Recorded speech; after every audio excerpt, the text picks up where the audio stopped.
Bonjour, je suis Michel Louis Chimère. Je suis venu aujourd'hui vous présenter la correction de l'exercice 1 de la série dynamique. Alors, je vous rappelle que les exercices qu'on corrige dans cette chaîne, vous pouvez les télécharger dans la barre de description. La première question, ça concerne seulement la partie AB entre A et M. On nous demande d'exprimer la vitesse au point M en fonction de VA, la vitesse de départ, R, le rayon de ce demi-cercle-là, Z, qui est la constante de pesanteur, et bêta, qui est l'angle décrit ici entre A et M. Alors, pour cela, on applique le terme cinétique. En appliquant le terme cinétique entre le point M et A, le travail du poids est égal à MZH. C'est une descente, donc c'est MZH directement. Et je vous rappelle que ici, S est égal à R sinus bêta. Vous pouvez venir ici voir parce que le travail du poids dépend uniquement de la hauteur. Donc ici, on regarde la hauteur ici, c'est la hauteur ici, c'est R sinus de bêta. Et là, si on tire VM, donc on obtient VM égal à 2R sinus bêta VA où on demande d'en déduire la vitesse d'arrivée en B. Alors, lorsque le mobile quitte A jusqu'à B, il décrit un angle qui est égal à 90 degrés. Si bêta est égal à 90 degrés, sinus de 90 degrés, c'est la nouvelle formule de la vitesse qui est dV est égale à racine carrée de 2R plus VA au carré. Et si on calcule ici, on trouve une valeur juste qui est égale à 6 mètres par seconde. Et que si on applique le théorème de l'énergie cinétique entre P et C, nous avons l'énergie cinétique en C moins l'énergie cinétique en B est égale à la somme des travaux. Il y a le travail du poids, il y a aussi le travail de la réaction. Les deux forces sont représentées ici, le poids et la réaction, mais toutes ces deux forces ne vont pas travailler, puisque leurs travaux seront nuls, hein, puisque le travail de P sera nul, le travail de R sera nul, car les forces sont perpendiculaires au déplacement. Donc une force qui est perpendiculaire au déplacement ne va pas, la force ne travaille pas. Donc ici on a 0 pour le travail de P, 0 pour le travail de R, mais C, on se précise que c'est sur la partie PC. Et dans cette partie, donc, les énergies cinétiques sont égales à, la variation des énergies cinétiques sont égales à 0. Et on peut dire que la vitesse finale est égale à la vitesse initiale. La vitesse en B est égale à la vitesse en C. La partie des PC, c'est la première loi de Newton qui vérifie la somme des forces qui est égale à 0. La question 3a, on nous demande de montrer que cette relation, la vitesse V0, est égale à cette relation. Alors, sur la question 3, on est sur cette partie, la dernière partie circulaire. Maintenant, le système c'est un solide, on est dans un référentiel terrestre supposé Galilée, et le bilan des forces. Sur cette partie, il y a une force de frottement. Donc, sur le bilan des forces, j'ai le poids, j'ai la réaction normale et la force de frottement. Et quand j'applique le TCI, quand je dis TCI, c'est le théorème du centre d'inertie, somme des forces extérieures égale à MA. Alors, quelles sont les forces ici? Et les forces, j'ai le poids P plus la réaction R, N, plus F égale à M A. Donc, voici la deuxième loi de Newton. Et maintenant, on doit projeter sur un axe. Il est très important de savoir sur quel axe il faut projeter ici pour pouvoir démontrer cette relation. Donc ici, nous avons l'axe normal avec le vecteur unitaire UN. Ici, nous avons l'axe tangentiel avec le vecteur unitaire UT. Mais d'habitude, dans ces exercices, quand on vous demande la relation avec R ou bien la relation avec V, vous devrez projeter sur l'axe normal. Donc ici, la projection, ça se fera sur l'axe UN. Ça veut dire sur l'axe normal seulement. Alors, qu'est-ce qui se passe? Ici, il faudra qu'on détermine l'angle. C'est un problème.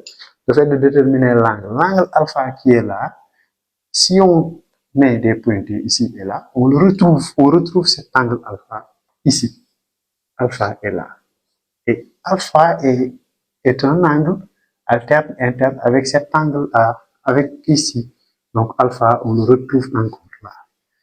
Et que, après avoir déterminé alpha, vous pouvez maintenant projeter. On projette maintenant sur l'axe UN. qu'est-ce qui se passe sur l'axe IN? D'abord P sur l'axe IN, P sur UN, ça est là, c'est ça qui représente P sur l'axe UN, c'est ça. Voici P sur UN, que j'appelle PN. Donc ce PN là, c'est le côté adjacent. Donc quand on le donne ici, moins P cosinus de alpha. Après P, maintenant R est, là, est sur l'axe normal et sur la partie positive, donc on met seulement plus Rn. Et F est sur l'axe tangentiel qui est perpendiculaire à l'axe normal. Donc F c'est 0, sa projection sur cet axe donne 0. Mais égal à M. Ah, n'oubliez pas, ici on est sur l'axe normal. Et sur l'axe normal, il y a l'accélération normale à N qui est là. Donc ici, on aura M à N. D'accord? Voilà, maintenant, qu'est-ce qui reste? On a moins P cosinus de alpha plus Rn égale à M à N. Or, AN, je peux le remplacer par V0 au carré sur R. Donc, je mets ici P égale à moins mg cosinus de alpha de R. Aussi, je veux remplacer le R parce que dans l'exercice, on m'a donné K égale à F sur Rn. Or, si K égale à F sur Rn, ce qui veut dire que Rn est égal à quoi? Rn est égal à F sur K. Et ça, je peux le remplacer. Ici, j'aurai plus F sur K, la place de Rn, égale à M V0 au carré sur R. Voilà. Moi, mon objectif, c'est de tirer V0. Donc, pour que je tire V0, je vais multiplier par R partout et diviser par A qu'on nous a demandé de démontrer. À la question 3b, donc après avoir démontré que V0 égale à cette relation, on peut calculer. Et si on calcule la valeur de V0, on trouve ici 2 mètres par seconde. On arrive à la question 4a. On nous demande de montrer que l'équation de la trajectoire est sous la forme y égale à p x carré plus qx plus r. Alors, nous sommes toujours dans un système où le système est un solide et que le référentiel était supposé Galilée. Mais aujourd'hui, pour le bilan des forces, on a une seule force qui est le poids. Le solide est soumis seulement à son poids et si on applique le TCI, on peut tirer l'accélération sera égale à l'accélération de pesanteur qui est égale à G. Et sur la projection, on voit bien que G sur l'axe Y est négatif. Ici, on doit projeter pour déterminer V0. Ici, nous avons V0. V0x et V0y. Donc, il faudra décomposer le V0 d'abord et venir aussi détailler ce que c'est x0 et y0, ça veut dire le OM0. Ici, le y0 ne sera pas nul.